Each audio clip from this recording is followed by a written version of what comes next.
I wake up tasting metal and moonlight. Not metaphorical moonlight, the real thing.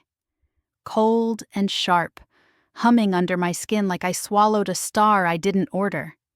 My ribs ache. My belly tightens. And when I lift my shirt to see what fresh trauma fate has gifted me, I find it. A shadow blooming along my side.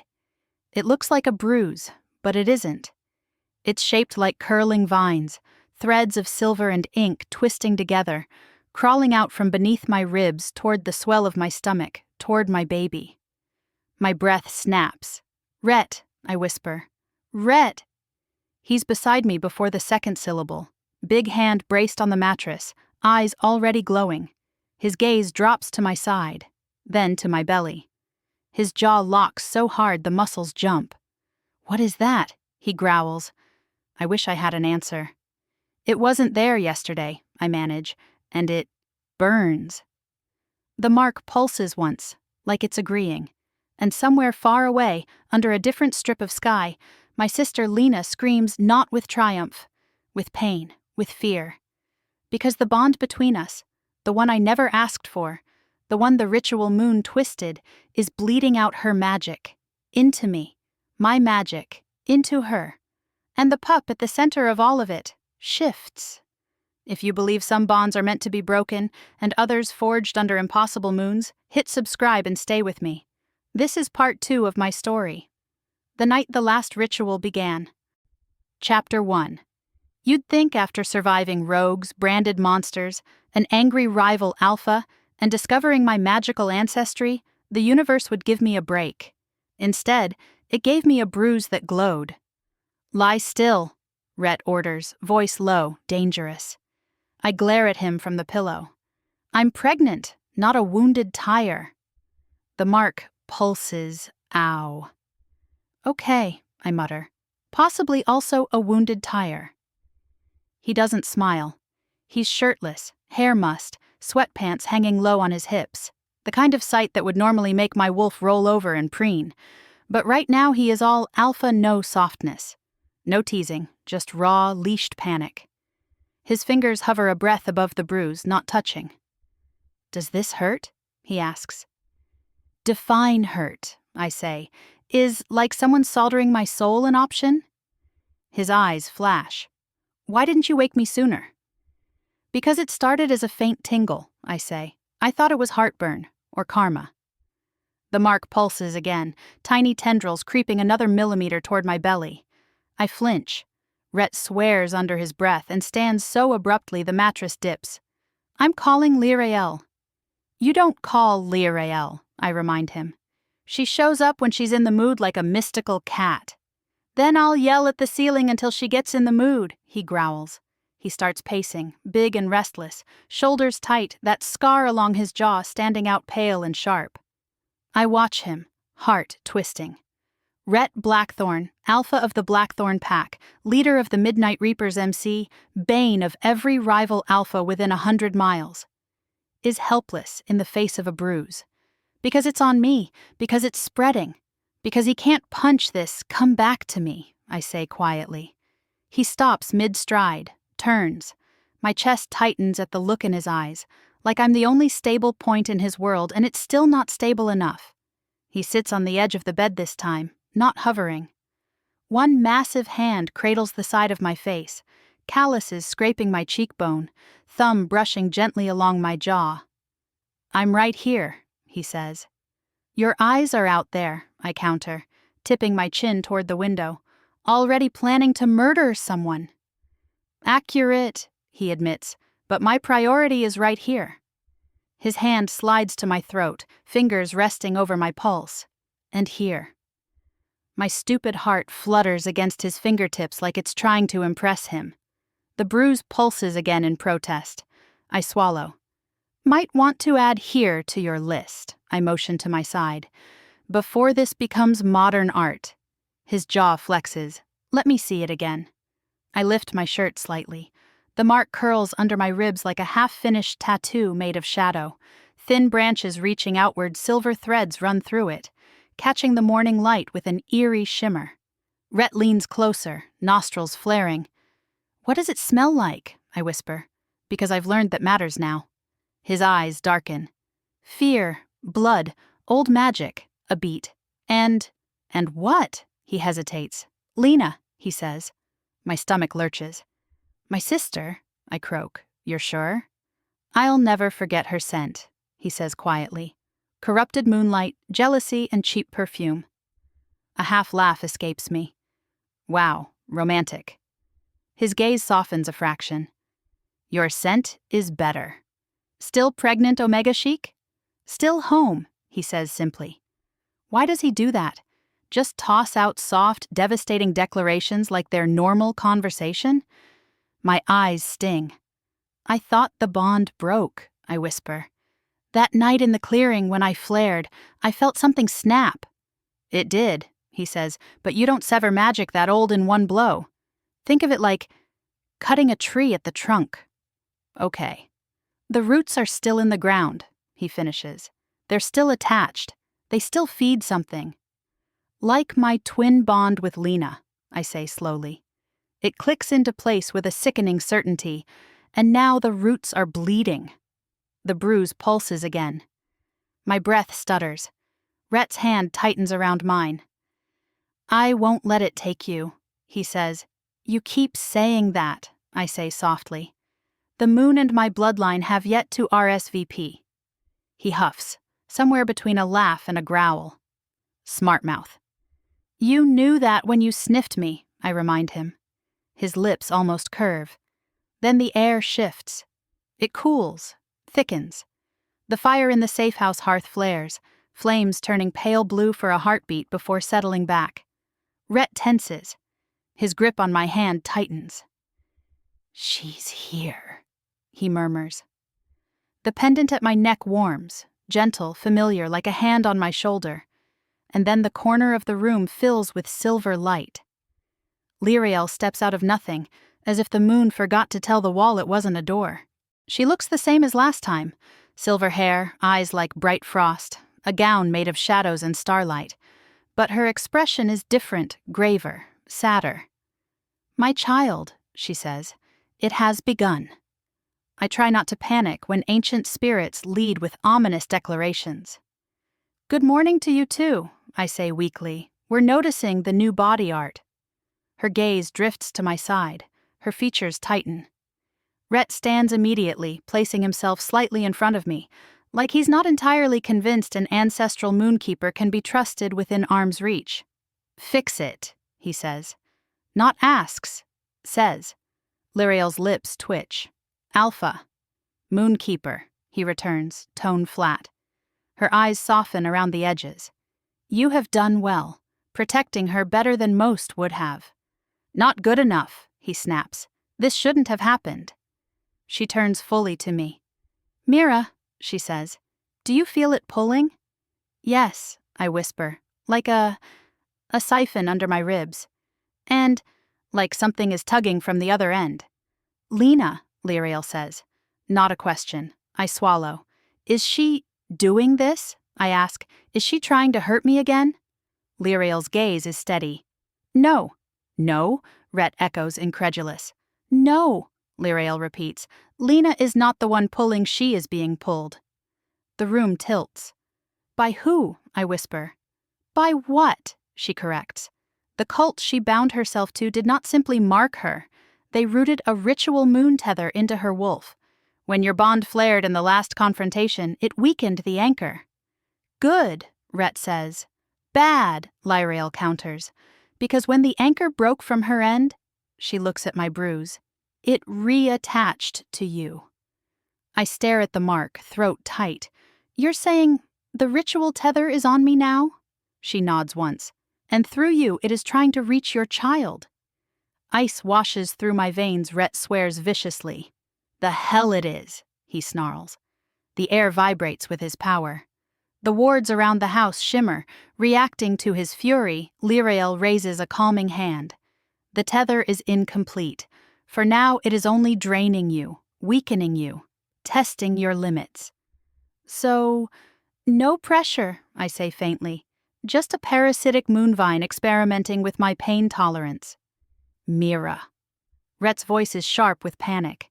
You're getting paler, you need to rest, we're done. No more spirits, no more magic, no more— And if she rests, she dies faster, Lyrael interjects gently. Rhett turns on her with a snarl. Do not— She asked me to tell her the truth, Lyrael says, eyes on me. I will not insult her by lying to spare you, Alpha. Rhett's chest heaves. I squeeze his hand. Tell me, I say. No pretty words, just all of it. Lyrael steps closer, bare feet silent on the wooden floor. The silver hem of her gown trails light.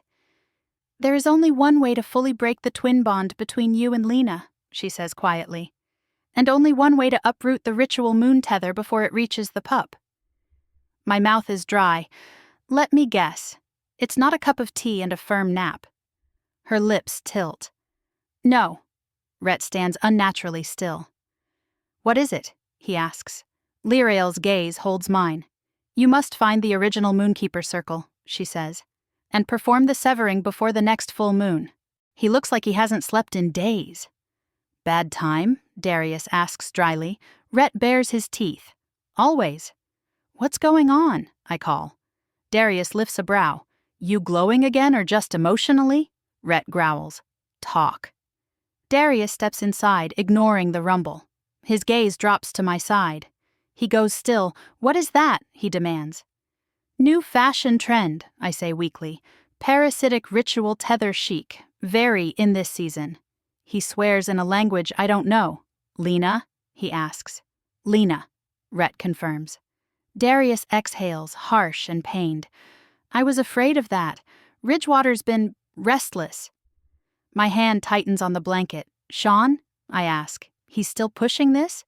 He's gone quiet, Darius says. Too quiet. Most of the pack think he's planning something big. The cult markings we tracked before, they're increasing at the borders, but that's not why I'm here.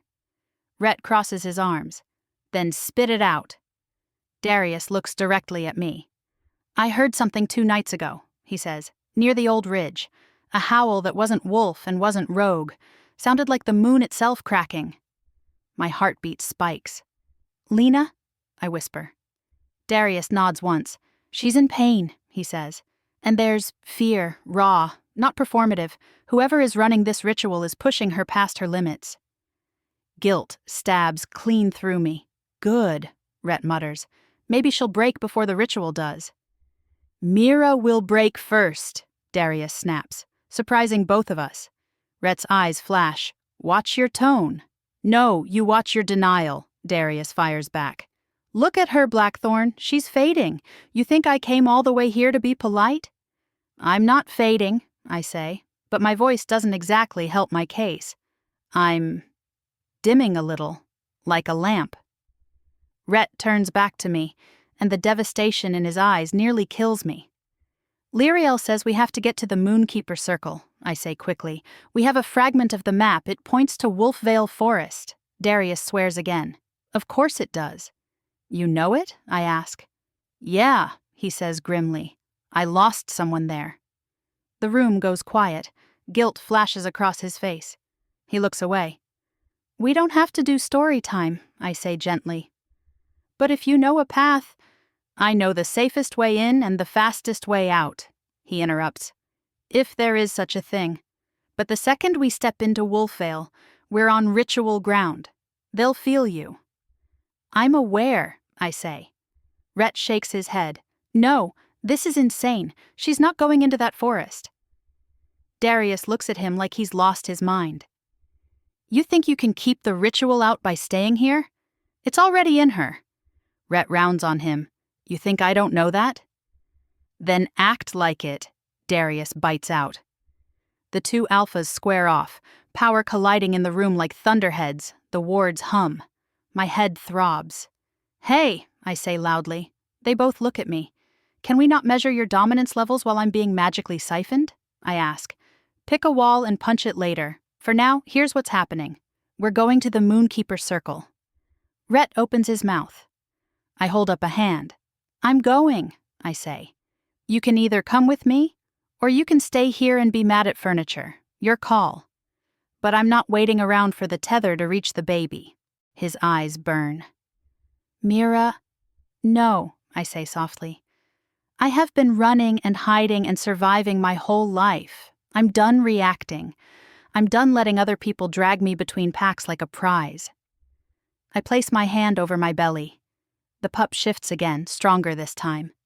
This baby deserves a mother who chooses to fight, I whisper, not one who just hopes it all works out. Rhett's face crumples for half a second. Just a flash. Then he straightens, looks at Lyril, then at Darius, then back at me. Fine, he says, voice raw. We do this, but we do it my way. I blink. Your way? He nods. We take the van, we bring supplies. We prep the pack to guard the safe house perimeter while we're gone. We move fast and we move smart. And if at any point you're too weak, you carry me, I say. His jaw tightens. I will carry you, he agrees. And if I say we turn back, we turn back. No, I say. He growls. Mira, we adjust, I say. We rest, we adapt, we use the magic, but we don't turn back, because there is nowhere to turn back to. Darius watches us with an unreadable expression, some emotion flickering under the sarcasm for once. Moon, help me, he mutters. You two are going to destroy the world or fix it. Hopefully option B, I say. Option A sounds labor-intensive. Lyriel's soft laugh startles all of us. You are ready, she says. I am not, I say, but I'm going anyway. She inclines her head, as all true heirs do. My side throbs. The bruise darkens a shade. We're out of time. Pack a bag, I tell Rhett, and maybe a flamethrower. He leans down, kisses my forehead with a reverence that steals my breath, and whispers, You're not doing this alone. I know, I say. He straightens. His eyes are full alpha now. No doubt, no hesitation, just purpose.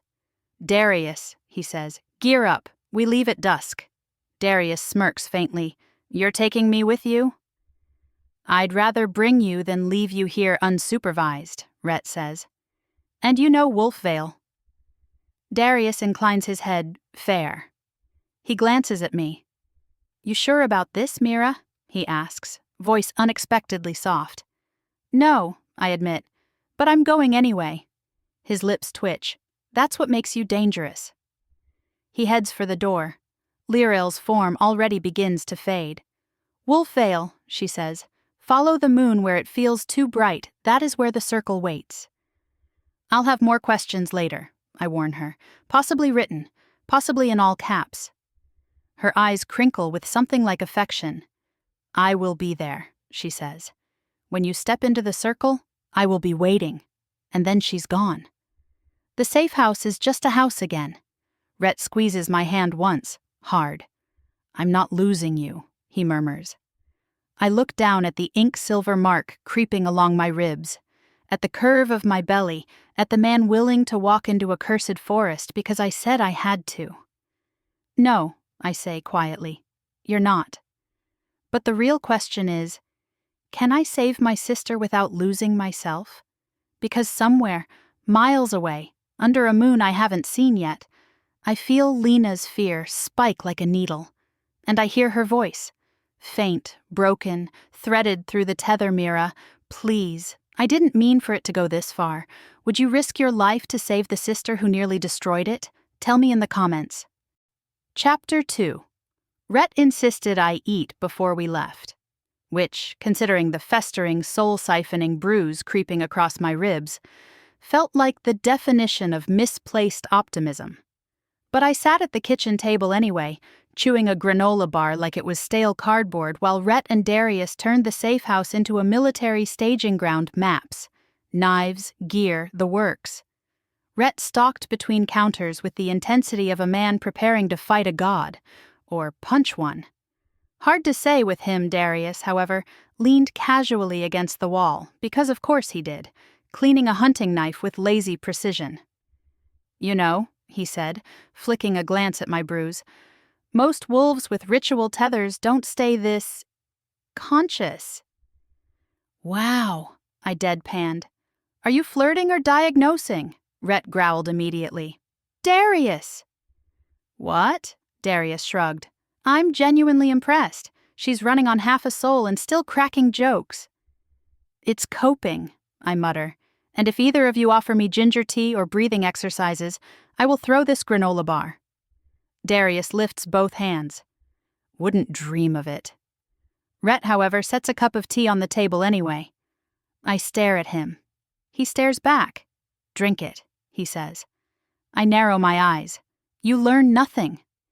His lips twitch once, barely, but oh, it's there, that rare, dangerous softness. Then the pendant at my neck warms. A brief flicker of silver. Before I can comment, Rhett's head snaps toward the ceiling. Darius stiffens too. You feel that?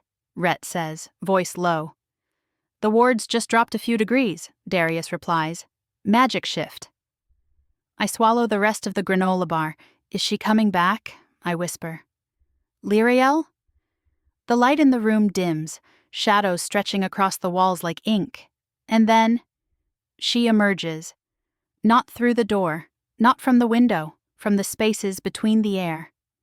Lyriel steps into the kitchen, moonlit and silent, her face etched with tension I didn't see before Rhett immediately positions himself between us. Instinctual, protective, grounded in a way that makes my wolf sigh. Lyriel lifts a hand.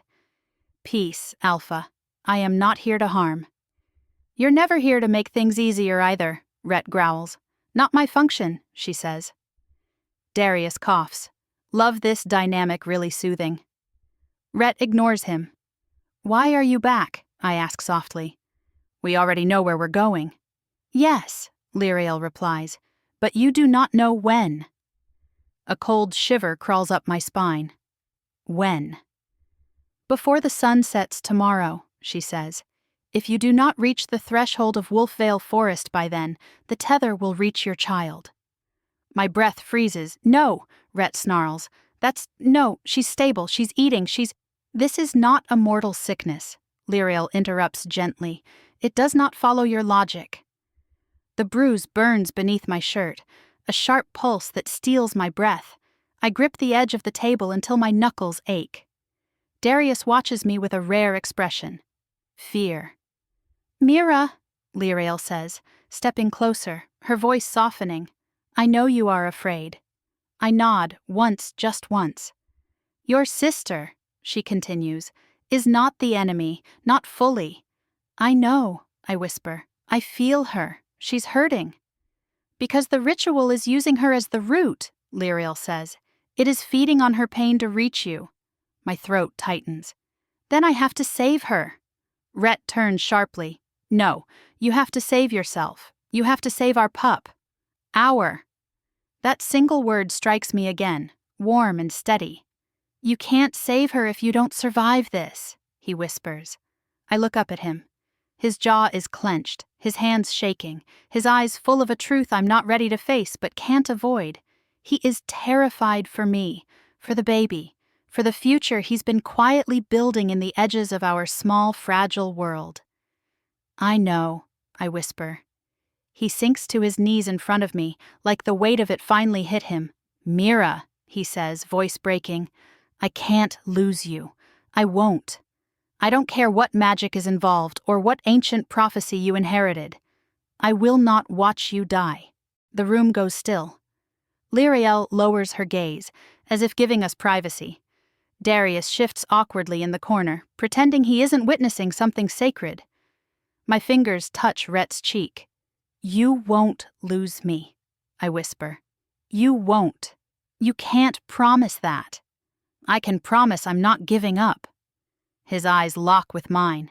He nods once, slow, reluctant acceptance. Then he presses his forehead to my belly, breath shuddering. The pup shifts underneath his touch. For a moment, everything is soft. Then, the bruise flares. Hard. Violent. I gasp, hand flying to my ribs. Rhett is instantly up, grabbing me before I fall. Lyriel steps forward. The tether strengthens when Lena weakens. It means she is resisting, fighting the ritual from her side. My heart lurches. She's fighting? I whisper. Yes. Lyriel's voice gentles. She is trying to break free. Emotion constricts my chest. Lena. The sister who broke and betrayed and envied the sister who grew up drowning beside me. She's fighting. She's afraid, Darius murmurs, surprising me. I can feel it through the bond. I blink. How? He looks away. I knew her once, before all this, before the rituals corrupted her. Rhett stiffens but doesn't speak. The point, Lyrael says, reclaiming the focus, is that time is running out faster than expected. The roots of the ritual are accelerating. How long? Rhett demands. Lyrael looks at me. At your current strength? A day. A cold wave sweeps me. A day? One sunset, she says. That is all. Rhett mutters every curse word I've ever heard, and at least 5 I haven't. Darius straightens. Then we leave now. Rhett nods. Agreed. I push myself upright, ignoring the ache in my ribs. Lyrael, I say softly, what do I need to do when we reach the circle? She steps closer, placing a cool hand over mine. Listen, she says, to the forest, to the stones, to your heart. The ritual is not about strength. It is about intention, about truth, about your bond with your sister. Even after everything she did, I whisper, especially after everything she did. My throat tightens. And the baby? I ask. Will the ritual hurt them? No, she says. The magic in your blood will shield the child. What happens after? Her eyes soften. Will depend on your choices. I nod. Rhett cups my face, turning me toward him. We're leaving in 10 minutes, he says. You're riding up front with me. Darius covers the rear. I breathe out slowly. Okay. He brushes his thumb over my cheek. Drink water. Wear boots. No overexerting. No lifting things, no heroics. And if you feel faint, I tell you, I finish. No, he murmurs. You fall into my arms and let me carry you. Heat warms my chest, despite everything. Bossy, I whisper. Mate, he corrects softly. I swallow. The bruise burns again. The pup shifts, and far away through the tether that binds more than blood, I hear Lena's voice. Faint fractured. Mira, please hurry. I inhale sharply. We're coming, Lena, I whisper. Rhett takes my hand. Darius opens the door. The forest waits. And the moon, silent and watchful, begins to rise. Chapter 3. The drive to Wolfveil should have taken 2 hours. With Rhett behind the wheel, it took 90 minutes and one near-death experience involving a raccoon with sociopathic tendencies. I clutched the dashboard as he swerved around a fallen tree. Rhett, I yelped. I'm pregnant, not trying out for stunt driving. I see the road, he growled. I see the afterlife. Darius snorted from the back seat. At least if we crash, we'll die before the ritual gets us. Comforting, I mutter. The van rattles again as Rhett hits a pothole big enough to qualify as a portal to hell. He doesn't apologize. He never apologizes. But his hand finds mine anyway, thumb brushing across my knuckles in a silent, grounding promise. I'm here. I'm not letting go. It's enough to steady me, until the tether flares again. The pain spikes under my ribs, sharp and electric. I gasp. Rhett slams on the brake so fast I'm grateful for seatbelts. Mira? His voice is shredded worry. I'm fine, I say through clenched teeth. You're not fine, he snaps. You're white as a sheet. I'm biracial, I gasp. My sheet options vary. He growls, frustrated and helpless. Darius leans forward. Let her breathe before you alpha her to death. I will alpha you into a ditch, Rhett fires back. The tension crackles like static. I push the pendant against my skin, breathing through the pain. When it fades, I lift the shard-shaped moonstone from my pocket. Its faintly glowing lines pulse softly, like veins, moving slowly. This is the map, I say. Rhett shifts the van into park, eyes glued to the stone. Darius whistles low. Haven't seen one of those since... He cuts himself off. Rhett arches a brow. Since when? Since none of your damn business, Darius replies. Rhett bristles. I intervene, because the last thing I need is the van turning into an alpha thunderdome. Guys, I say, This thing came out of my grandmother's necklace. If it gets us to the Moonkeeper Circle before the ritual kills me and my sister, I don't care who last saw one." Rhett relaxes a fraction. Darius nods. Then, "Do you know how to read it?" "Yes," I say. Both men stare. I blink. "Oh, sorry, that sounded confident. What I meant was, no, absolutely not." Darius sighs dramatically. Rhett pinches the bridge of his nose. I lift the shard. "Lirael said it would respond to us when we get close enough," I explain. "Until then, it just glows. See? It's like a magical GPS fragment." "You're holding a glowing rock, Mira," Darius says. "Yes," I admit, "but a special glowing rock." Rhett takes it from my hand and studies it, brow furrowed. "It's reacting to your pulse." He touches the glowing lines. They brighten. Darius leans closer. "Try touching it to something." Wood, metal.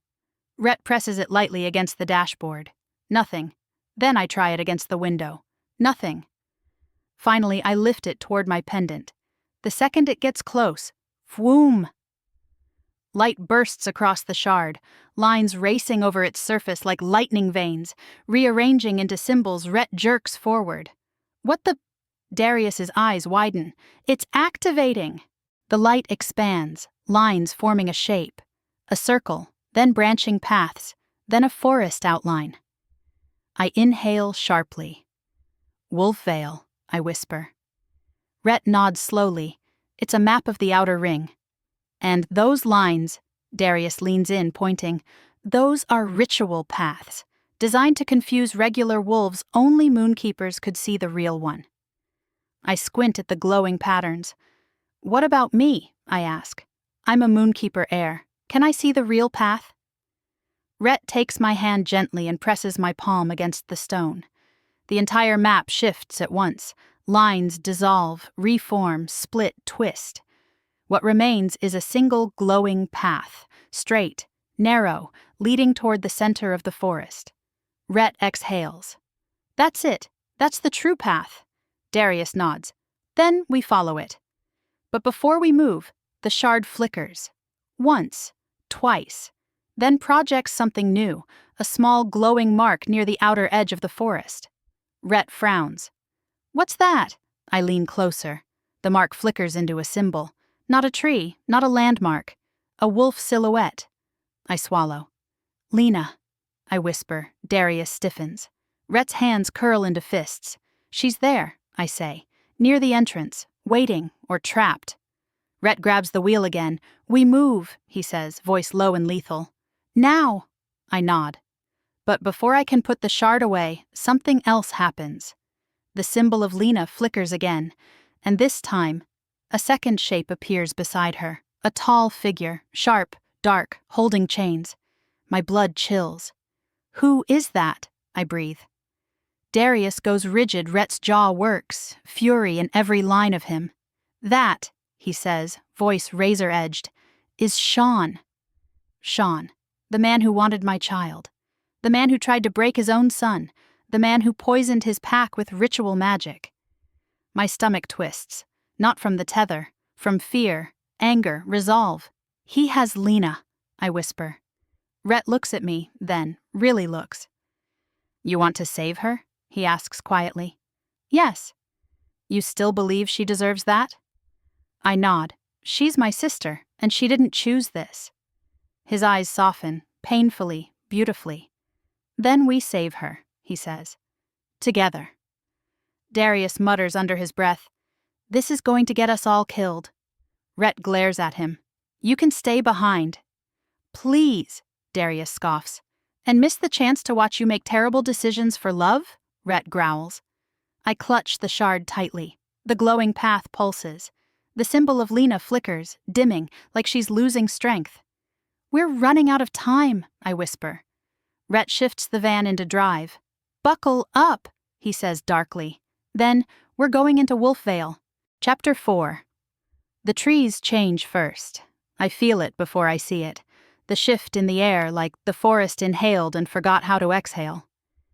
The van rolls to a slow stop at the edge of Wolfveil Forest. Tires crunching over gravel and dead leaves. Rhett kills the engine. Silence hits us like a weight. No birds, no wind, not even insects. Just stillness. And the faint throb of the tether under my ribs. Rhett turns to me immediately. How bad? Feels like a migraine under my skin, I mutter, with a side of emotional trauma. So normal, Darius says dryly. I glare at him. You're lucky I like you now. Rhett snorts. She barely tolerates you. Darius smirks. She tolerates me more than she tolerates your driving. Okay, I interrupt, raising a hand. Maybe don't provoke the alpha who's about to carry me into a haunted forest. Rhett opens his door silently, stepping out with the predatory grace that always makes my wolf perk up. Darius follows. I move to get up and stop when pain shoots through my side, sharp and demanding. Mira. Rhett is instantly there, kneeling beside me, hands hovering, never touching unless he's sure I won't flinch. You okay? I'm fine, I whisper through clenched teeth. Just tethered. He doesn't even pretend to laugh at the joke. He just reaches under my knees and lifts me like I weigh nothing. I yelp. Rhett, I can walk. Not when you're shaking, he murmurs. Let me do this. He carries me out of the van and sets me on a mossy boulder near the tree line. The forest breathes cold air against my skin. A faint whisper trails through the branches. At first I think it's wind. It isn't. Mira. My shoulders stiffen. Rhett feels me freeze. What is it? Darius goes still behind him. You heard something? I swallow hard. I think it was Lena. Rhett's jaw clenches. Darius curses softly. The tether pulses again, hard. A wave of dizziness hits me. Rhett steadies me before I topple. Where? He asks. Where is she? I lift the moonstone shard. It glows faintly, then flickers toward the right path, deeper into the forest, where the trees twist together like ribs in a giant skeleton. Lena's voice whispers again, but this time, clearer. Mira, help. I didn't. I'm sorry. I blink hard, throat tightening. She sounds small, broken, scared, not the sister who once tried to sabotage my life, not the woman whose jealousy warped into cruelty. Just my sibling. Lost. Alone. Hurting. Okay, I whisper. Okay, we're coming. Rhett leans close, his forehead touching mine. We go slow, he says. We don't split up, and if anything comes at us, you kill it, Darius finishes. Yes, we know. You have a brand. Rhett ignores him. His eyes stay on me. Stay where I can see you. I nod. But the tether pulls again. Not painfully this time, urgently, like Lena is reaching for me. Rhett, I whisper. She's close. I can feel her. That's the tether, he says. It can mimic... No, I interrupt softly. It's her. He opens his mouth to argue. Stops, because my eyes fill, not with pain, but with sorrow.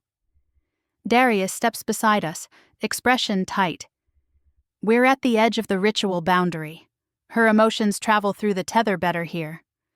So, she's feeling everything I'm feeling, I breathe, and you're feeling everything she can't hide, Darius replies. The realization hits like a punch. Lena isn't angry. She isn't malicious. She isn't cold. She's terrified, and lonely, and drowning under a magic she never understood. Mira, Rhett murmurs. Hey, look at me. I lift my eyes. He wipes a tear from my cheek with his thumb. You don't have to pity her, he says softly. It's not pity, I whisper. It's recognition. Rhett's jaw works. Darius looks away, like the rawness of it is too intimate even for an alpha another pull. Harder this time. A spike of fear that is not mine shoots through my chest. Lena is screaming, not out loud, inside me. I clutch my ribs, doubling over. Rhett catches me instantly, lifting me before I hit the ground. Lena, I gasp. She's in trouble. Rhett holds me tight, voice shaking. Tell me what you feel. She's hurt, I gasp. She's hurting. Someone's... The tether burns like white fire. I scream. Rhett looks wildly at Darius. What's happening? The ritual anchor is being forced. Darius's voice is grim. She's resisting, and the magic is punishing her. And Mira for it. I dig my fingers into Rhett's shirt. I can't breathe, I whisper. His arms tighten fiercely. Yes, you can. Breathe with me. I try. The tether throbs again. I choke. Darius moves to my other side. Focus on your wolf. Let her steady you. My wolf is panicking, I wheeze. She thinks I'm dying. Rhett's face crumples for half a second. Mira, stay with me, he whispers urgently. Stay here, right here. I cling to him, to his scent, to the warmth of his chest, and then the pain stops, just stops, like a hand unclenching. I collapse against Rhett, panting. He cups my face, eyes frantic. Talk to me, Mira, baby, talk. I'm okay, I whisper. I'm okay. It passed. But Lena's whisper slips through the fading haze. Mira, don't come. He'll hurt you. He'll hurt the baby. My breath freezes. Sean, I whisper. Rhett's hands go rigid. What did you hear? She said, don't come. He'll hurt me. My voice cracks. She sounded terrified. Rhett's teeth bare in a cold, feral snarl, Darius swears. If Sean is forcing the ritual, he'll kill her before she gives him what he wants. He won't touch her, Rhett growls. Or Mira or the pup. I swallow hard. She's fighting him. Darius nods. Then she's stronger than we thought. Or more desperate, Rhett says darkly. The moonstone shard in my hand flickers violently, then steadies, pointing deeper into the trees. Rhett adjusts his grip on me. We move now, he says. No stopping, no hesitation. I wrap my arms around his shoulders, not out of weakness, but because the tether is tugging again, softer but urgent, and because I feel something else, small, faint, a spark of warmth. Lena's heart, still beating, still resisting, still hoping. Rhett, I whisper, let's go. He kisses my forehead, almost desperately. Then he stands with me in his arms. Darius steps ahead, knife drawn. Rhett steps behind him, power rolling off him like heat. The forest branches bow as if recognizing something ancient in our path. And the last whispers of my sister echo one more time through the tether. Mira, please, I'm sorry. I close my eyes. We're coming, I whisper. I'm not leaving you. The three of us step into Wolfveil Forest, and the world changes. Chapter 5. The moment we cross the tree line, the air changes. It doesn't move. It tightens. Like we've stepped through something's throat, I feel it immediately. The pressure, the hum, the invisible fingertips crawling up my spine. Wolfveil isn't a normal forest. It's a living thing, a waiting thing. Stay close, Rhett murmurs. He doesn't have to say it. He's already walking with one hand on my hip, guiding me like I'm a compass he refuses to lose. Darius walks ahead, blade out, shoulders tense. He's alert in a way I rarely see, less sarcastic asshole, more haunted soldier. The forest swallows our footsteps, our breath, even the rustle of branches overhead. No sound. Not even our wolves whisper inside us. And that's when I realize, Rhett, I whisper, pulse spiking. I can't hear my wolf. He stiffens. Neither can I. Darius mutters, ritual silence. They don't want wolves shifting in here. Makes the magic messy. Messy? How? I whisper. Darius doesn't answer. Rhett does. Explodes. I blink. Explodes? Rhett gives me a grim look. Magic overload. Body can't handle it. Okay, I say, voice pitching high. So Rule 1, no shifting. Noted. Rule 2, don't die. Rule 3, don't let the forest eat us. Darius snorts. You forgot Rule 4. What's Rule 4? He lifts the moonstone shard from my hand, watching it glow brighter with each step. Don't lose the path. I swallow. Yeah, I whisper. That one seems important. We walk deeper. The shard pulses softly, guiding us left, then right, then straight again. The trees twist overhead, branches spiraling like fingers interlaced. The ground feels wrong. too soft, too hollow beneath the moss, like stepping on lungs. The tether pulls again, a faint tug under my ribs. Lena's voice, thin as spider silk. "Mira, turn. Not that. Wrong. Don't." I gasp. Rhett freezes. "What?" "Lena, she's trying to warn me." Darius frowns. "About what?" The tether pulses sharply. I point to the left path. "She says don't go that way." Rhett turns to the shard. The map flickers, straight ahead, but the left path glows faintly under the moss, runes etched into the ground. Darius swears softly. "Illusory path. It's meant to lure moonkeepers." "Into what?" I whisper. Rhett looks at the faint runes. "Traps." My stomach lurches. "Then we go straight," I say. Rhett nods, guiding me. But as we pass the false path, the runes flare, bright, angry silver. A whisper seeps up from the ground. "Come find me. Little air." I shudder, clutching Rhett's arm. "That wasn't Lena," I whisper. "No," Rhett growls. "That was ritual magic itself." Darius steps closer protectively. "Keep moving, don't listen to it." I nod, but the tether pulses again. Painful this time. Lena's presence slams into me so hard I stagger. Rhett grabs me instantly. "Mira?" "She's scared," I gasp. She... Images flicker through my mind like lightning. Chains, a stone altar, moonlight bleeding through cracks. Lena curled on the ground, trembling, whispering, "Don't come here, it's a trap." "Mira, run," I cry out. Rhett lifts me off my feet before I fall. His voice is a snarl. "What did you see?" "Lena," I breathe. She's chained, and she thinks we're walking into a trap." Darius curses. "Sean's expecting us." "He can expect all he wants," Rhett growls. "He won't leave this forest alive." My chest tightens. But then, something shifts. The air goes colder. A deep hum rises from the ground, like the earth exhaling. Darius stiffens. "Incoming." I open my mouth to ask what he means, and then I see it. Trees shudder. Branches twist. Roots snake across the ground like living ropes. "What the—" I choke. Darius grabs my arm. "Don't touch the roots." Rhett bares his teeth. "Forest guardians."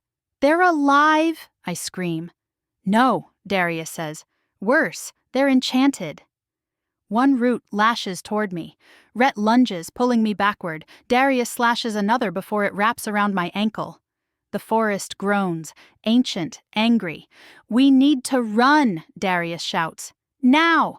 Rhett lifts me without hesitation. My heart slams in my chest. The map shard flickers wildly in my hand, glowing so bright it hurts to look at. "This way!" I yell, pointing Rhett bolts. Branches whip past us, crackling like bones. Roots slam into the ground behind us. The forest roars. Everything closes in. Rhett's breath is hot against my ear as he runs, voice vibrating. "Hold on, Mira!" "I am!" I scream. Something large crashes behind us. A branch snaps like a spine. Darius shouts for us to veer right. The moonstone shard burns in my hand.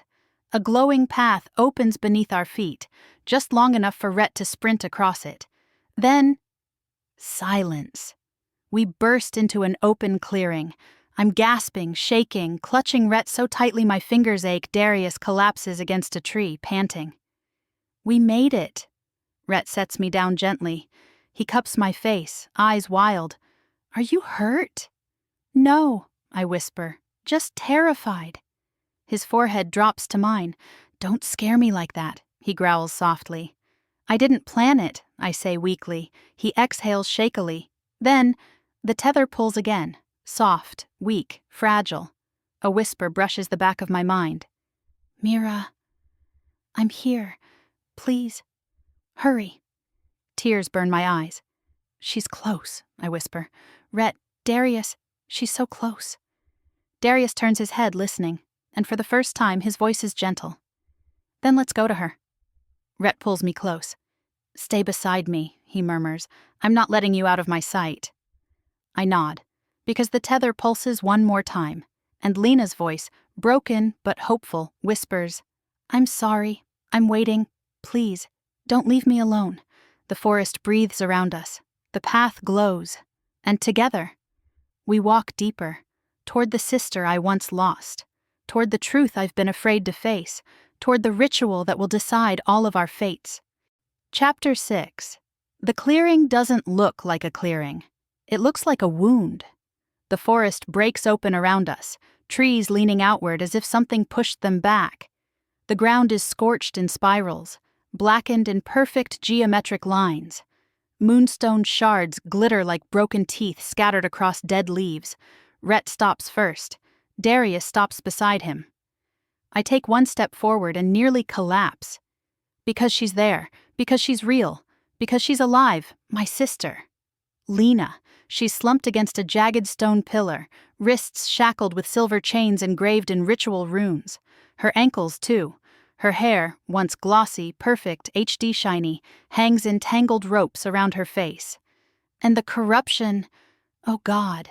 Black lunar veins spider under her skin, crawling up her throat, down her collarbone, into the neckline of her torn shirt. She's shaking. Not theatrically. Not manipulative sobbing like she used to practice in the bathroom mirror. This is real. This is agony. Rhett tenses, ready to fight whoever did this. But there's no one here, just her, just us. Just the tether pulsing between us like a damaged artery. Lena, I whisper. Her head jerks up at the sound. And when she sees me, really sees me, something in her face breaks. Mira, she rasps. Her voice is dry, cracked, barely human. My knees give out and I stumble forward. Rhett catches me by the elbow.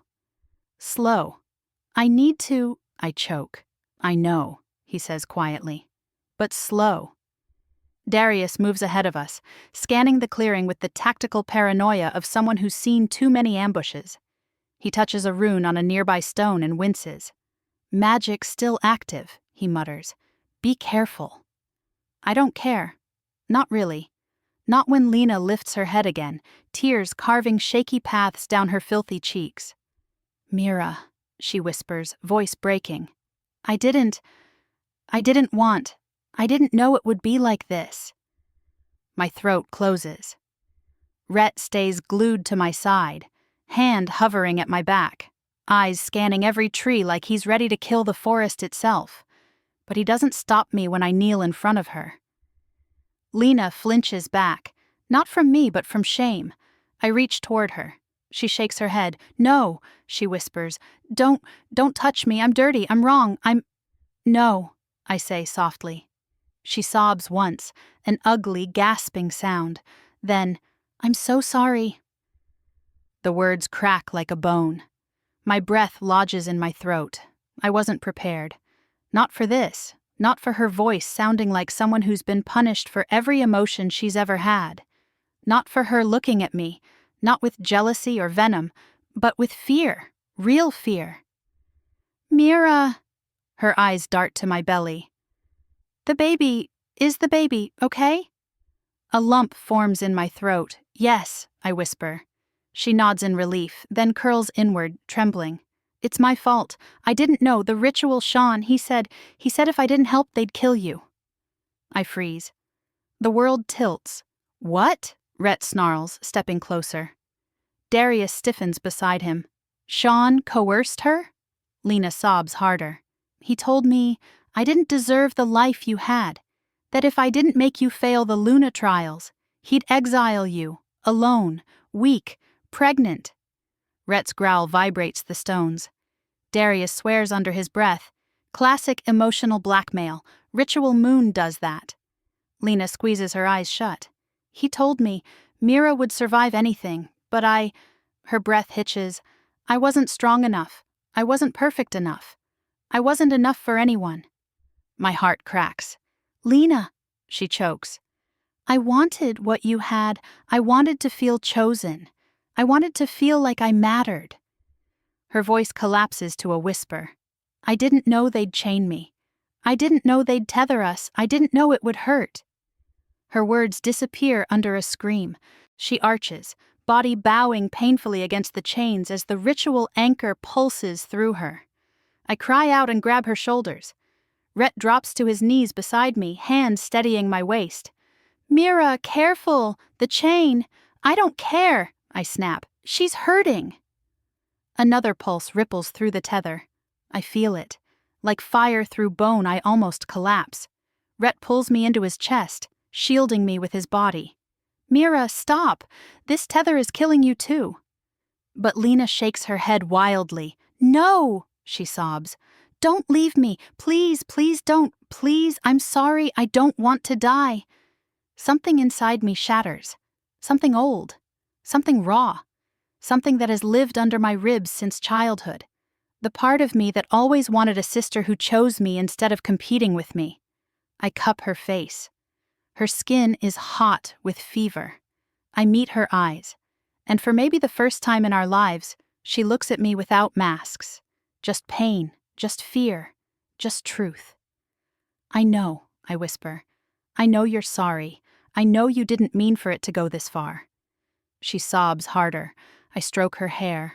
I forgive you. Her entire body goes still. Rhett's hand pauses on my back. Darius inhales sharply. Lena's lips tremble. Why? Because you didn't have anyone, I whisper. And I should have been there. I should have. No, she cries. You were a kid too. You were alone too. You were just better at pretending. Her sob crumbles into a faint whimper. The tether pulses. Softer now, something in the air shifts, like forgiveness is a key turning in a lock. Lena slumps forward in my arms. Exhausted, Rhett mutters something that sounds suspiciously like a prayer of relief. Darius lowers his knife slightly, shoulders loosening. But then, a new sound tears through the clearing, a laugh, sharp, echoing, wrong. Rhett shoots to his feet. Who's there? Darius's blade is instantly up. I clutch Lena tighter, because stepping out from behind a stone pillar, grinning like a man who believes he's already won, is Sean. His eyes glow with sick silver light, his skin pulsing with ritual marks. And he says, "Well, isn't this touching?" I freeze. Lena's breath catches Rhett snarls, stepping between us. Darius raises his blade, and the clearing holds its breath, because everything changes now. Everything. Chapter 7. Sean doesn't walk into the clearing. He oozes into it, like rot disguised as royalty. Silver ritual marks snake up his arms in jagged strokes, pulsing with each heartbeat. His eyes gleam with moon-corrupted light. A predator wearing authority like a coat he never deserved. He stops 5 feet away, hands clasped behind his back, like we're the ones interrupting him. Well, well, Sean croons. The little heir finally found her sister. Sweet, predictable, tragic. Rhett's growl shakes the ground. Literally. My breath catches. I've seen him angry. I've seen him protective. But this is primal. Rhett steps forward, placing himself fully between me and Sean. His muscles are coiled tight, voice dropping into a register so low it rattles in my bones. You have 5 seconds, he snarls, to explain why you're still breathing. Sean smirks. The same reason you won't touch me, because killing me will kill her. He nods at Lena. Something cold drips down my spine. Rhett doesn't move. He can't. Because Sean isn't lying. The tether pulses, a faint burn beneath my ribs. Darius curses under his breath. He's anchored her. If he dies before the ritual completes, the magic lashes back. Lena flinches, shaking harder. Mira, don't let him near. Sean clicks his tongue. Hush now, sweetheart. I feel Rhett tense beside me. That word, directed at Lena. It's the same tone men use when they want something weak and desperate. Rhett's a breath away from tearing him apart. I grip Rhett's arm. Don't, he'll hurt her. Sean smiles. Smart girl. Rhett's chest rises and falls too fast, like his wolf is clawing at his skin, demanding blood. Darius steps up beside him. Blackthorn, control your damn beast. Rhett snarls at him but doesn't lash out. Sean steps closer. Rhett moves instantly, blocking him. Sean laughs. Still playing guard dog, I see. I'll put you in the ground, Rhett growls, and plant flowers over your corpse. Charming, Sean says, but unnecessary. He turns his gaze to me. And that's when I understand two things at once. 1. Sean doesn't want the ritual for power alone. 2. He wants me. Not romantically, not sexually, but as a vessel, as a weapon, as a legacy he can claim. "Mira," he says softly. "Come here." Rhett lunges, Darius grabs him, barely holds him back. "Get back!" Rhett roars. The ground trembles. Sean ignores him entirely. His gaze never leaves me. "You feel the tether," he says. "You feel her pain, her fear. You feel the magic pulling you." My pulse spikes. He smiles slowly. "You know it ends with you." I swallow hard. "What do you want?" He spreads his arms, a gesture of a preacher, a judge, a monster. "Your power," he says simply. "Your moon flare, the heir's bloodline. I need you to finalize the ritual." Rhett rips free from Darius, eyes glowing. "Over my dead." "Exactly," Sean interrupts. "You die, she breaks, the ritual binds. Perfect cycle." Rhett charges, I scream. Darius shoves his weight forward, catching Rhett, teeth bared. "Blackthorn, stop!" Rhett fights him, wild, desperate. "Let me go, he is mine." "Mira needs you alive," Darius bellows. That's what stops him. Not strength, not sense. My name. Rhett's body collapses into stillness, shaking, trembling, barely contained violence. I step around him slowly. "Sean, let her go." He tilts his head. "No." "Then at least tell me why." His smile is thin and cruel. "Because, darling, when you break the tether, your magic will flare. And when it does?" He lifts one finger. "I will guide it." My voice cracks. "Guide it where?" "To your child, of course." Rhett's snarl rips through the clearing. He nearly escapes Darius's grip. Sean keeps talking. "To shape the air into what it was always meant to be. Power incarnate, mine to mold." My stomach heaves. I step forward. Instinctive, protective Rhett roars, straining to reach me. "Mira, don't—" But the tether pulls me like a leash. Lena gasps. "No, Mira, don't. He'll—" Sean's smile widens. "You see, she knows." I stop just short of the ritual circle, because the closer I get, the more it hurts. The tether burns under my ribs. The bruise flares. My vision swims. Sean steps closer. "You feel it," he murmurs. "The magic, the hunger. It's intoxicating, isn't it? Don't worry, you'll learn to like it." My breath shakes. "You're sick." He shrugs. "Greatness rarely looks sane." He reaches toward my face. Rhett bellows my name. Darius draws his blade. "And Lena!" Lena screams. Not out of pain, out of warning. "Mira, move!" I don't think. I don't breathe. Lena lunges with the last of her strength, pulling on the chains hard enough to slice her wrists open.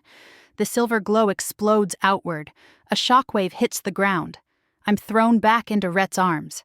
Darius is knocked sideways. Sean staggers. And in that instant, my moon flare ignites. White fire erupts under my skin. My vision turns silver. The pendant burns against my throat. The entire clearing fills with light, alive and ancient and furious. Sean shields his eyes, hissing. Darius stumbles back. Rhett holds me, whispering my name in terror. And Lena collapses, sobbing. "Mira, don't let him, please." I stagger forward again, tears blurring my vision. "Lena, I'm here. I'm going to save you." Rhett grabs my wrist gently. "Mira, don't go near the circle alone." His voice cracks. He's terrified. So I face him. "I'm not alone," I say softly. "Not anymore." Rhett's breath shudders. He cups my cheek. "Mira, please, come back to me." My chest splinters. But I step forward anyway, because Lena needs me, because I can't run anymore, because this ends now. Sean straightens, ritual marks pulsing violently. He smiles like a man watching destiny bend. "Shall we begin?" The forest trembles. The ritual awakens. The moon shifts overhead. And the choice I make next decides all of our fates. Chapter 8. The sky changes first. Not gradually, not gently, not with warning. One blink, It's late afternoon. Next blink. The moon is overhead, huge and white-hot, as if someone dragged it across the sky and nailed it in place. Rhett freezes. Darius swears. I look up, breath trembling. It's too early, I whisper. It's forced, Darius mutters, scanning the tree line. They drag the moon up before nightfall. Only ritual bloodline magic can do that. Sean smiles like a man unveiling an exhibit. Oh, good, he purrs. She recognizes it. Rhett lunges again, but the ground shudders violently, and a ring of moonstone erupts around the clearing. Sharp, jagged pillars rising from the earth in a circle so perfect it almost hums. Darius pulls me behind him. Rhett reaches for me and slams into an invisible wall, a magical barrier. He recoils backwards, snarling. His wolf claws at the surface of his skin, desperate to break through. No, Rhett roars. Let me in. Let me touch her. Let me... His voice cracks. It breaks something in me. Rhett, I scream, running to the barrier. He crashes his palms against it, golden eyes wild. Mira, gods, Mira, step back, step back. I press my hand to the shimmering wall. He presses his on the other side. The barrier hums between us, hot and cold at once, like static charged with grief. Please, he whispers, I can't reach you. Don't go in alone. His voice trembles. Rhett never trembles. I'm not alone, I whisper, placing my other hand over my belly. I've got both of you. He shuts his eyes, breath shaking. Mira. But the ritual circle has no patience for tender moments. Not when it's hungry. The ground splits open. Silver light pours upward, twisting into patterns of runes that pulse under our feet. The moonstone pillars groan. The air tastes like metal and burning frost. Sean raises his arms, welcoming the chaos. Begin, he orders. The ritual responds, chains tighten around Lena's wrists. She gasps, head falling forward. No, no! I lunge toward her. Darius grabs my arm. Careful, the runes, they'll... But the moment I touch the first rune, it glows. Not with corruption, not with hunger, but with recognition. Soft, warm, silver. Lerael appears beside me in a burst of light, almost frantic. Mira, she cries, you stepped into the circle. What do I do? I ask, voice shaking. Her eyes soften with ancient sorrow. You listen. I look at the runes beneath my feet. They're shifting, changing, forming a pattern. A path. My path. Lena sobs again, jerking violently as the ritual pulls at her. Stop! I scream. You're hurting her. Sean turns to me. His eyes are full moonlight. His smile is poison. Oh, Mira, he says gently. Hurting her is the point. Rhett's roar shakes the barrier. He pounds his fist so hard the wall ripples. Sean! Rhett bellows. If you touch her again, I swear. Sean doesn't even look at him. Your alpha can't help you, he says. He was never meant to. You were born for this, Mira. You and your sister, two halves of the same spell, one to host the tether, one to channel it. My stomach twists. Darius stiffens beside me. Host and channel? That's a death ritual. Sean smiles. Exactly, Lena screams, a sound that rips straight through my soul. Something inside me snaps. My moon flare ignites again, this time surging outward like a living thing. Lerael cries out, shielding her eyes. The barrier flickers. Rhett stumbles back, watching in awe and terror. Mira, he whispers, your skin, it's glowing. Silver light pulses under my skin, swirling along my arms, down my legs, into the runes beneath my feet. The ritual recognizes me, accepts me, demands me. No, I whisper fiercely. You don't get to take me, you don't get to take her. Sean tilts his head. But you already stepped inside. The circle claimed you the moment you touched it. My heart stops. Rhett's face drains of color. Mira, get out! Get out! I can't, I whisper. The runes tighten around my ankles like gentle restraints. Darius tries to grab me, but his hand hits the barrier and he's thrown back. Mira, he gasps. Wind knocked out of him, Lyriel steps forward, face full of sorrow. "This is the moment, Mira. The circle is awake. If you don't take control, Sean will." "How?" I ask desperately. "What do I do?" Lyriel reaches toward my chest. The pendant flares, turning blindingly bright. "You call the bond," she says. "The bond with Lena. The bond you share by blood. The bond the moon tried to twist. You untwist it." The air crackles, Sean's smile finally falters. "No," he snarls. "No, she doesn't know how. She isn't trained." "Oh, really?" I snap. "Because you didn't train me either, Dad of the Year." Rhett's head whips toward Sean. "What?" Sean freezes. Darius stares, stunned. Lyriel whispers, "He didn't tell you." But I don't care. Not now. I look at Lena. She's sobbing, shaking, whispering my name through cracked lips. My vision blurs. But my heart goes sharp. Because I finally understand. This isn't about power. This isn't about destiny. This isn't about bloodline. It's about us. Me and Lena. Two girls raised in the same house. One starved of love, one starved of safety. Both broken, both hurting, both chosen by a magic neither of us asked for. I step forward. Rhett pounds the barrier again, voice raw. "Mira, don't, please, come back." I meet his eyes, and even through the shimmering wall I see everything I need. Love, fear, faith, fire. "I'll come back," I whisper. "I promise." He chokes on a breath. Then the runes flare, the moon pulses. Lena screams, and I reach out, past the pain, past the fear, past the magic pulling me apart, to my sister. "Lena," I whisper, voice breaking, "give me your hand." She lifts shaking fingers, I take them. The circle explodes with silver light. Sean screams in fury. The forest quakes, the barrier cracks. Rhett roars my name, and everything falls into the light. Chapter 9. I don't feel the ground when the circle erupts. I don't feel the air, or the cold, or the chains snapping against stone. I only feel Lena's hand in mine, hot, shaking, desperate. The light around us collapses inward, silver threads twisting into a funnel that pulls me straight into her chest, her breath, her heartbeat. And suddenly, I'm not in the clearing anymore. I stand in a long hallway. Familiar, too familiar. Our childhood home. The wallpaper peeling, the cracked tile we used to hop over, the smell of cheap candles Mom swore were luxury. This isn't memory, this is Lena's mind. A whimper echoes behind me. When I turn, I see her, Lena, not corrupted, not chained, not marked, just Lena. At 10 years old, sitting on the floor with her knees pulled to her chest, crying silently. My own heart lurches. "Lena?" I whisper. She doesn't hear me.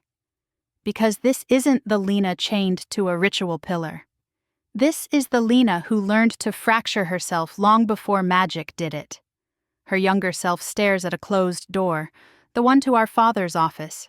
Then she whispers, "Why won't they choose me?" My breath catches, the scene blurs, shifts, and I'm pulled into another memory. We're 13. Lena stands on a stage in a bright pink dress. She smiles at the crowd, at Mom, at Dad. Then she sees me, Mira, sitting alone in the second row. Her smile falters. The teacher whispers something to her.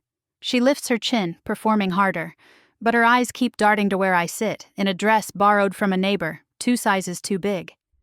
Her thought echoes through me. Why does she always get attention for doing nothing? Why does everyone feel sorry for her? Why can't they ever see me? My vision blurs with tears. Lena wasn't jealous of my success. She was jealous of my wounds, because they got me the scraps of empathy she was never given. I whisper into the memory, "I never wanted that, Lena. I never wanted anyone to pity me." But she can't hear me, not yet. We're 16. This time I'm watching from behind Lena's eyes. A Moonkeeper emissary visits the pack.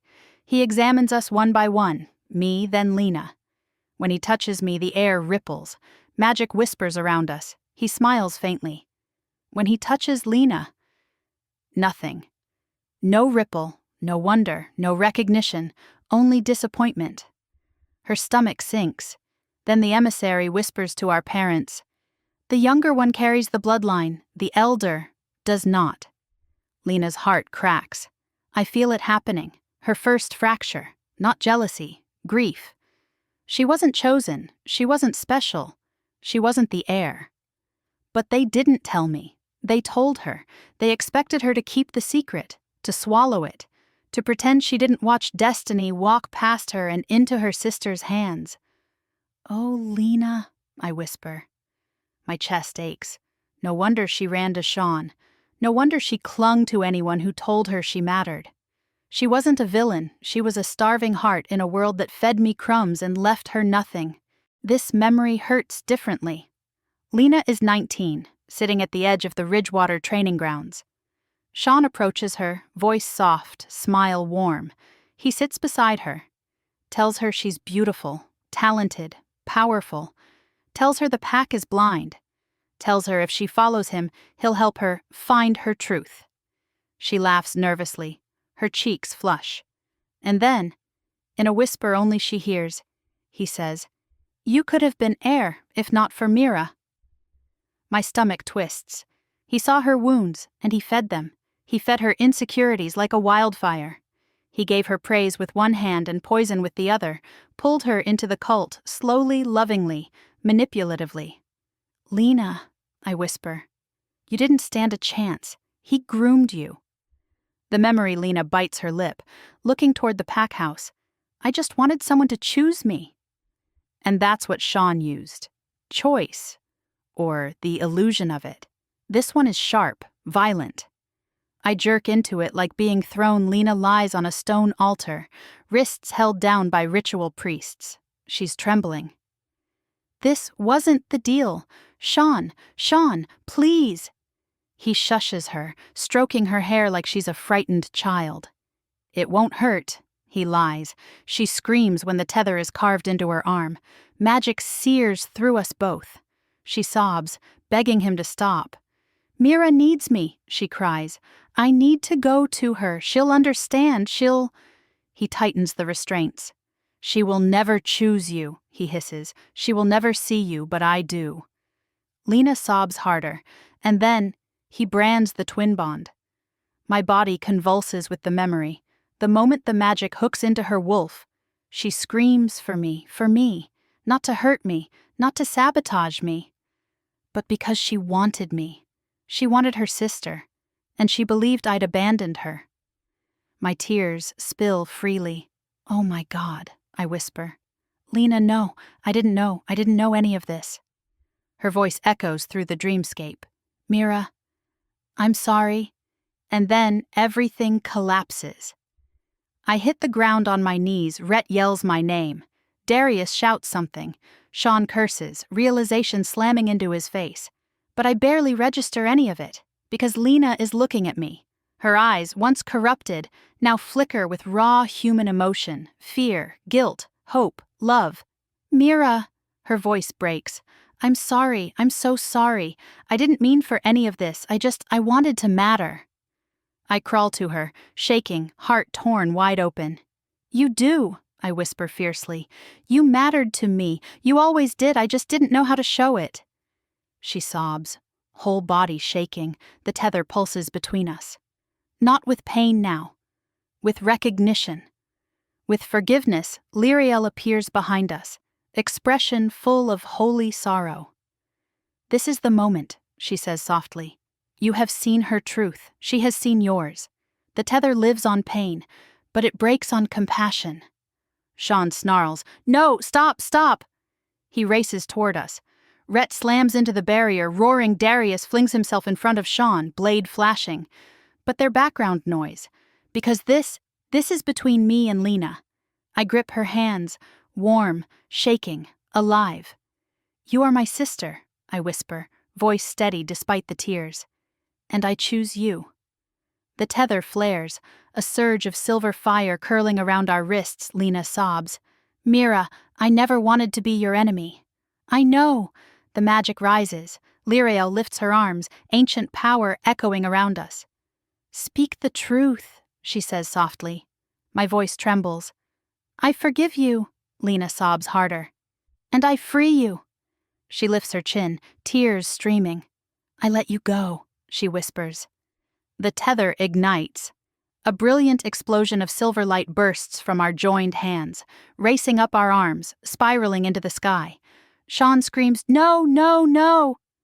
Rhett pounds the barrier, eyes wide with awe and terror. Darius shields himself from the blast. Lirael smiles, sad and proud. The twin bond shatters. I feel it break like a knot untying. Not painfully, but gently, like a sigh. Like a wound closing. Like forgiveness taking root. Lena collapses into my arms. The corruption drains from her skin like ink pulled away by the tide. She blinks, finally, free. "Mira," she whispers, voice small and real. "Did I do it? Did we break it?" I brush her hair back gently. "Yes," I whisper. "We broke it."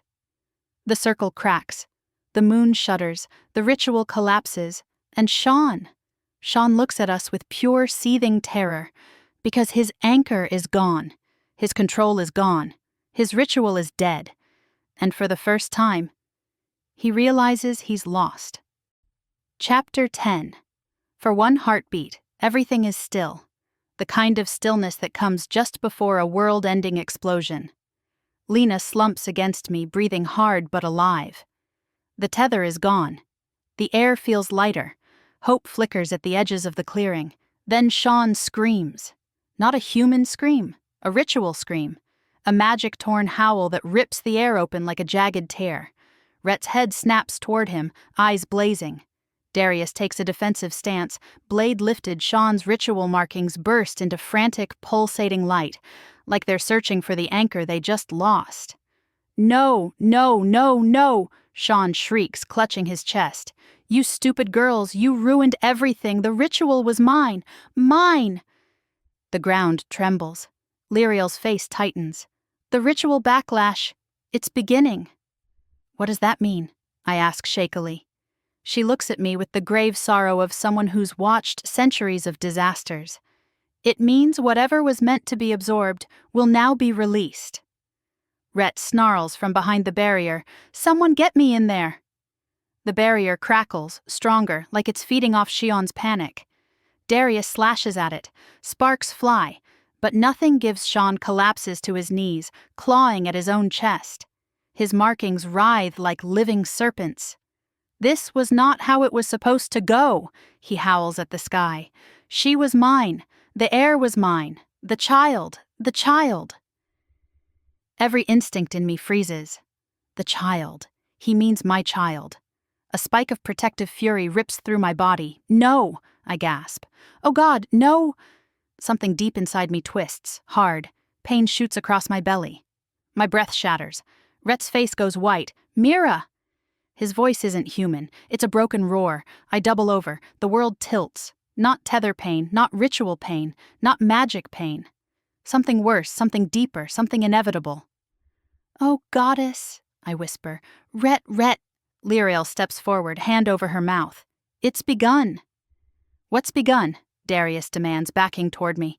I look up at them, dazed. "Labor." Rhett slams into the barrier so hard the entire clearing rings like a gong. "No, no, no, let me in, let me get to her." The barrier doesn't budge. Darius lunges toward me. "Mira, breathe, listen to me. Your wolf, I can't feel my wolf," I sob. "The forest took her." The contractions hit like lightning. I drop to my knees. Lena cries out, trying to support me, but she's too weak. "Mira, oh God, Mira!" Sean stands now, trembling, back arching unnaturally. "You ruined it," he gasps. "You ruined everything." His body convulses. A violent burst of ritual magic explodes from him.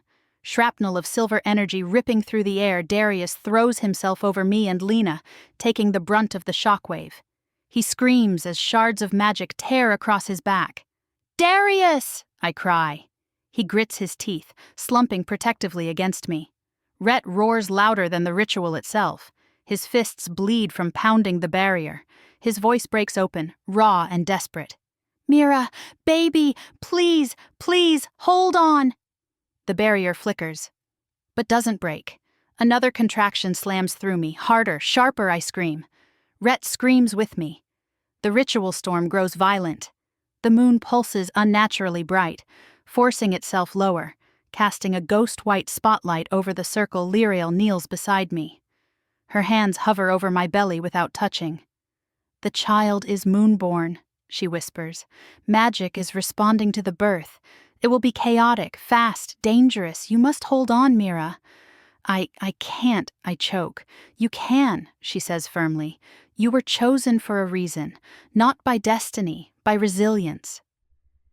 A contraction twists sharp and deep. I cry out so loud my vision goes white. Rhett loses it. His wolf surges upward, gold erupting in his eyes, teeth elongating, muscles trembling. "Get me in there!" He roars at the barrier. "I swear to the gods, let me in, let me get to my mate, to my child, let me. The barrier flickers, cracks forming, shimmering with strain. Lirael's eyes widen. "It's reacting to his bond," she whispers, "to his love for you." Rhett slams it again with everything he has. "Come, down!" The barrier trembles like a living thing. Sean shrieks nearby, consumed by ritual backlash as the magic tears at him. Lena clutches my hand, crying, I'm here, I'm so sorry, I love you, I love you." Another contraction. I scream again. Darius grips my shoulder, panting through the pain ripping across his back. "Stay awake," he groans. "Rhett's coming, I promise you, he's coming." Rhett's voice cracks into a sobbing snarl. "Mira, please, don't go! Don't do this without me, please!" The barrier breaks. Not with a crack, with a shatter. Light explodes outward. Rhett flies through it, falling to his knees in front of me. His face is wrecked, tear-streaked, pale, terrified. He grabs my cheeks with shaking hands. "I'm here," he whispers. "Mira, baby, I'm here. Look at me, look at me." I sob in relief. Rhett, this hurts." "I know," he chokes. "I know, sweetheart. I'm sorry, I'm right here. I won't leave, I won't ever." I clutch the front of his shirt, burying my forehead in his shoulder, screaming into him as another contraction tears through me. He holds me through it, crying with me, whispering through clenched teeth. "You're so strong, you're so damn strong. I've got you. Our baby's coming. You can do this, Mira. Please stay with me." The ground trembles. Magic rises. Lirael places her palms on the earth, chanting. Darius collapses beside us, exhausted. Lena sobs, clutching my hand, repeating broken apologies. The moon erupts with a beam of pure silver light. Rhett's grip tightens around me, anchoring me to the world. And I scream. Not in fear, in power, in life, in birth. As the storm explodes around us, and my child arrives under a shattered ritual moon. Chapter 11. Light fades slowly. Not like a switch being flipped off, but like the moon exhaling. The ritual storm dissolves in silver threads that drift to the forest floor, vanishing on contact. The ground steadies beneath us. The air warms. The magic quiets. And the first sound I hear? A cry. A small, fragile, perfect cry. Rhett sobs before I do. Not a loud sob. Not a dramatic one. A cracked, broken, relieved sound. The kind a man makes when the universe gives him back what he thought he'd lost. He's holding a tiny bundle against his chest, trembling as though afraid to breathe too hard. I try to sit up. Pain flares, but soft hands support me, Lirael. Her expression is gentle now, serene, glowing, no longer strained with concern. "It is done," she whispers. "He is safe." "He?" I breathe. She smiles. "He." Rhett turns toward me at the sound of my voice, eyes red and shining, chest rising too fast. "Mira," he whispers hoarsely. "Baby, hey, you're awake." I blink back tears. "He's okay?" Rhett nods, voice breaking. "He's perfect. He's You should see him. He can't finish. His throat closes around the words. I reach my arms out, sobbing softly. Please, please give him to me. He's in my arms a heartbeat later. Warm, small, wrapped in torn pieces of Rhett's shirt, my big fierce alpha ripped his clothes to swaddle his child. The baby blinks up at me with huge luminous eyes, not gold, not silver, a mix of both, half moon, half wolf, entirely mine. My breath catches. My heart expands to a size that feels impossible. Hi, I whisper. Hi, little light. He curls his tiny fingers around mine. Rhett kneels beside me, one hand stroking my hair, the other trembling on our son's back. I thought I lost you, he murmurs, voice thick. Both of you. Gods, Mira, I press my forehead to his. We're here, I whisper. We're okay. His shoulders shake. I've never seen Rhett Blackthorn cry. Not once. Not in fear, not in pain, not in battle. But he cries now, quietly and without shame, his tears falling into my hair. Lirael's voice is soft behind us. The Moonborn child carries neither curse nor burden. He is untouched by the ritual's hunger. The bond you broke protected him. I close my eyes, relief washing through every bone in my body. Thank you, I whisper. Lirael inclines her head.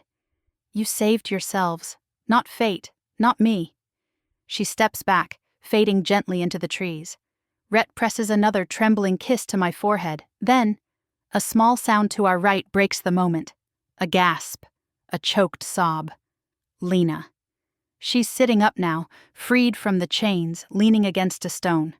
Her skin is clear of corruption. Her eyes are her eyes again, warm brown, scared and soft. Her hair is still wild, but her face is no longer twisted by ritual pain. She stares at me, at the baby, at Rhett, at everything she nearly destroyed and helped save. Mira, she whispers, voice breaking. He's beautiful. I swallow.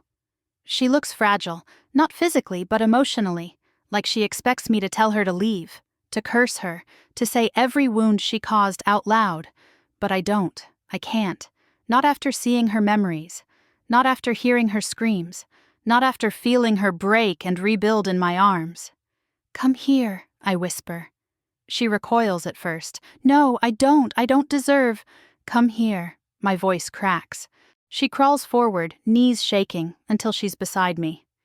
I shift the baby slightly so she can see him better. Her face crumples. Oh God, she whispers. I'm so sorry, Mira. I'm so sorry. I didn't mean to. I didn't want. I lean my head against hers gently. I know, I whisper. I know you didn't.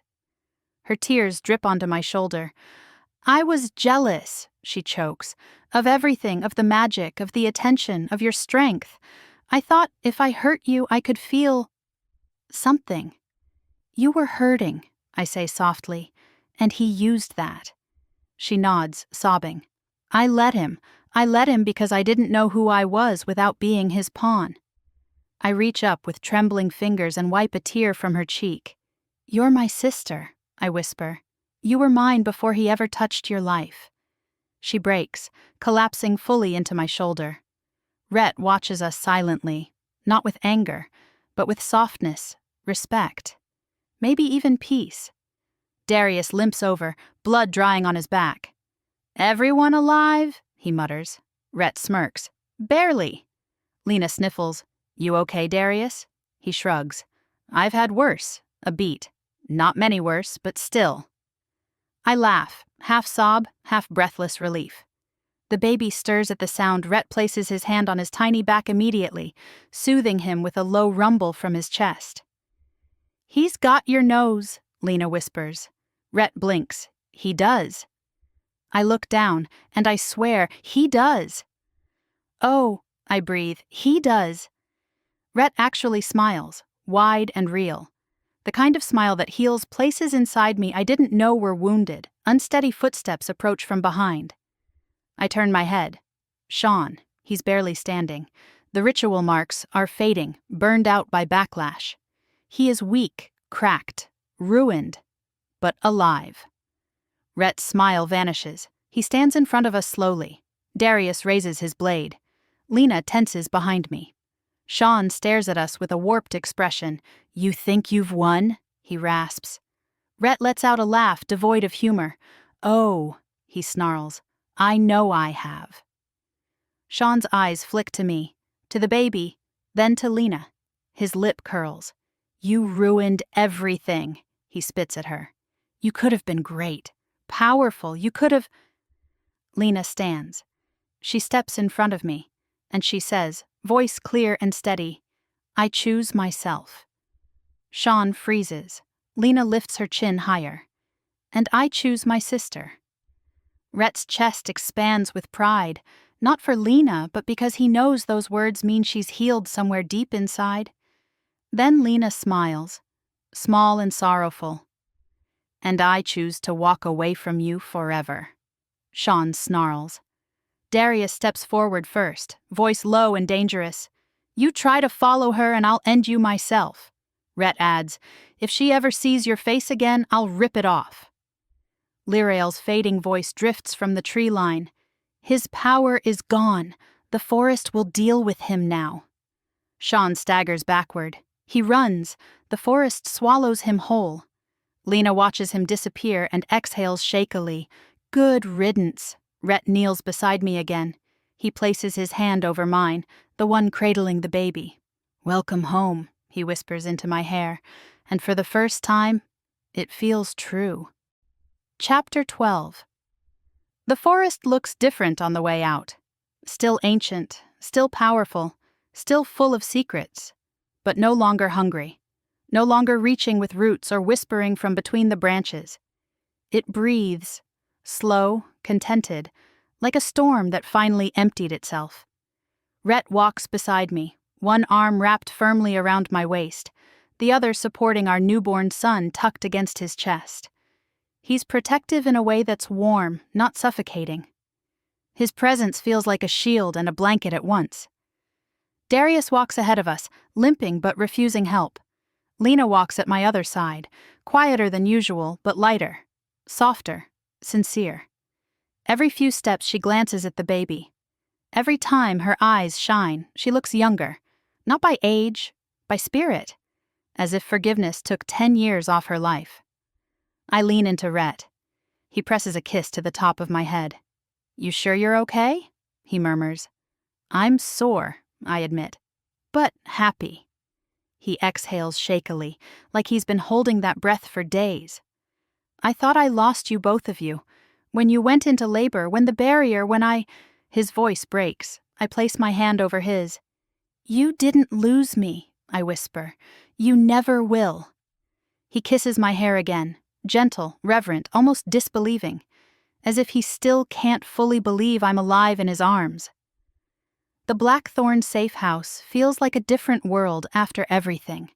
Warm wood, crackling fireplace, soft blankets, the scent of fresh herbs Darius grabbed from the forest edge for healing. It feels like a home. Not a hiding place, a home. Rhett lays the baby gently in the makeshift bassinet, Darius patched together with surprising competence.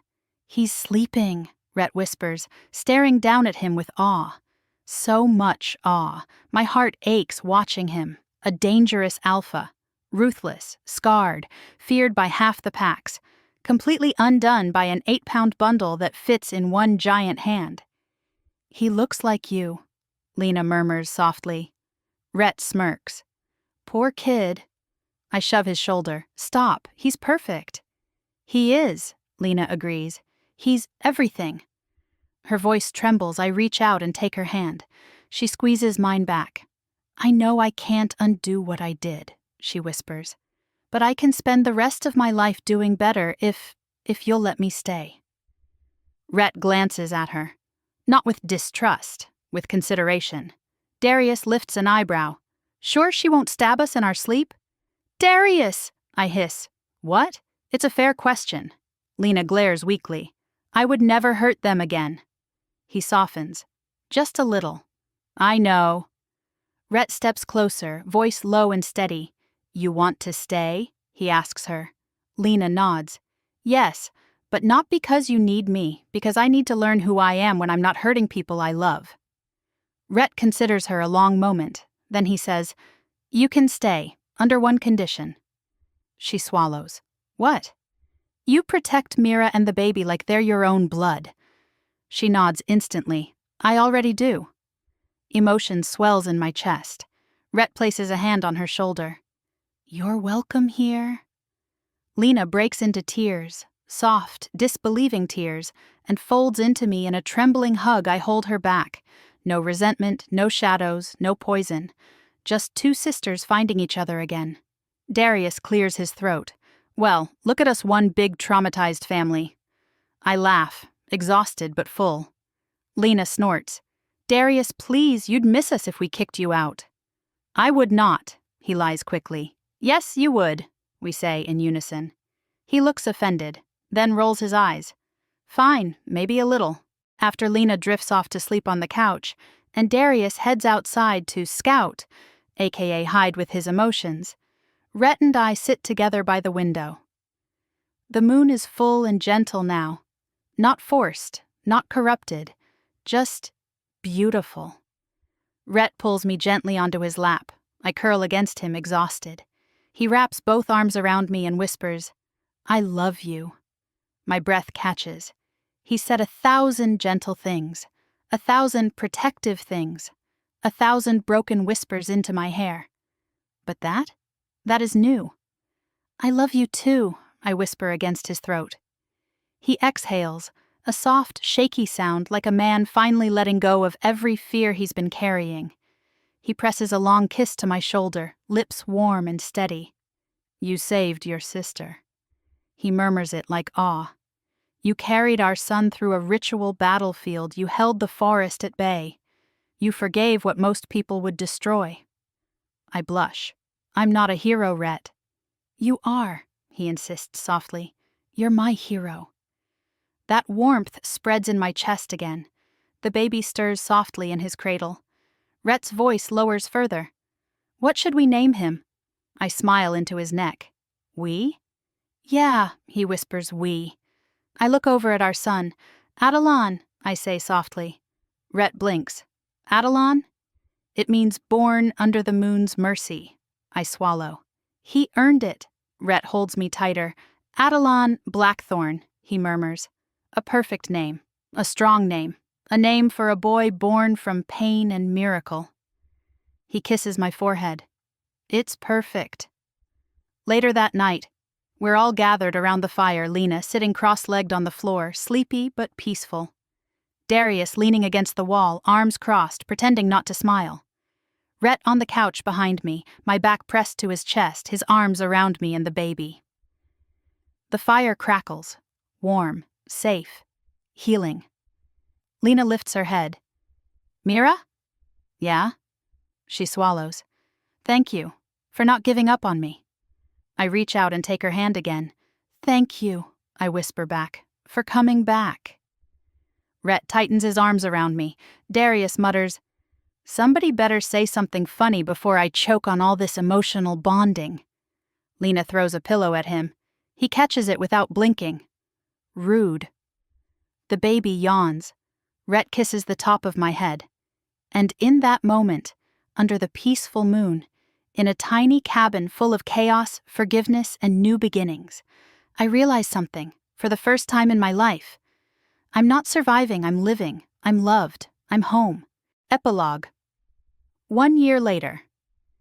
The safe house doesn't exist anymore. Not as a hiding place, not as a sanctuary built out of fear. It became something else, a home, a pack, a promise. Sunrise filters through the windows, warm gold spilling across the wooden floor. I pad quietly into the living room, careful not to wake the toddler currently drooling on his stuffed wolf. Adelan sleeps like his father, sprawled out, one arm over his head, dramatic even in dreams. I kneel beside him, brushing a strand of silver-black hair off his forehead. Morning moonbeam, I whisper. He huffs in his sleep, shoving the wolf plush into his face. I melt instantly. Behind me, strong arms wrap around my waist. Rhett nuzzles my neck, voice thick with sleep. "He's yours," he mutters. "Only you produce offspring capable of weaponizing a nap." I giggle. "He's yours too." "Yeah," Rhett kisses my shoulder. "And it terrifies me daily." I turn in his arms. "Hi." His smile is soft, crooked, tender in a way the outside world never gets to see. "Hi, sweetheart." He kisses me, slow, warm, the kind of kiss that says good morning and I missed you and I'm damn lucky all at once. We pull apart just as the bedroom door creaks open. Lena emerges, hair in a messy bun, wearing one of my shirts and Darius's sweatpants. She gives us a look. "If you two start making out before breakfast again, I'm moving to a different time zone." Darius appears behind her, shirtless, stretching like he slept in a tree. "You're not moving anywhere," he mutters. "You still owe me 3 bags of coffee." Lena groans. "Why did I agree to live with you again?" He wiggles his eyebrows. "Because you love me." She throws a pillow at him. He catches it without looking. Rhett smirks. "Children, please behave." "Oh, please," Lena says. "You two are worse." Adelon chooses that moment to wake up. He sits up, blinks at all of us, then spreads his arms dramatically and shouts, "Family!" We all freeze, then laugh. Lena scoops him up, spinning him. "You're too cute, it's illegal."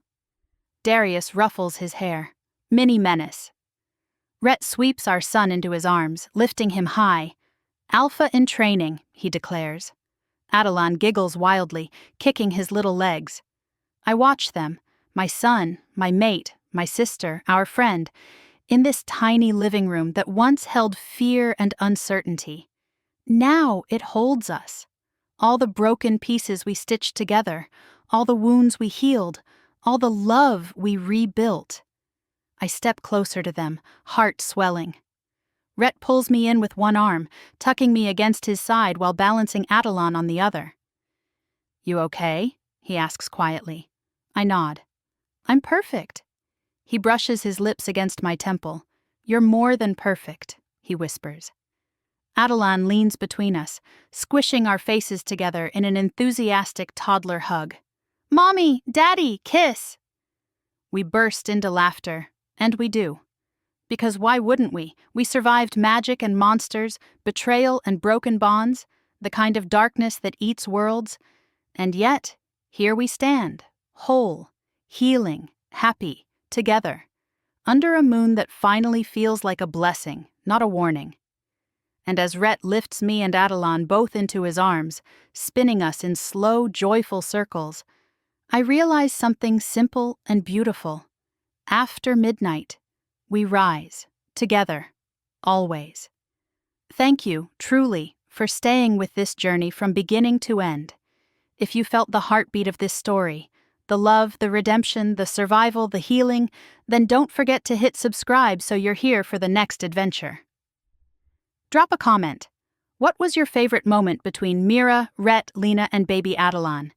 And if this story touched you, share it with someone who loves slow burn, found family, and fated mates who fight for each other. Until the next tale, thank you for listening. And may the moon always find you.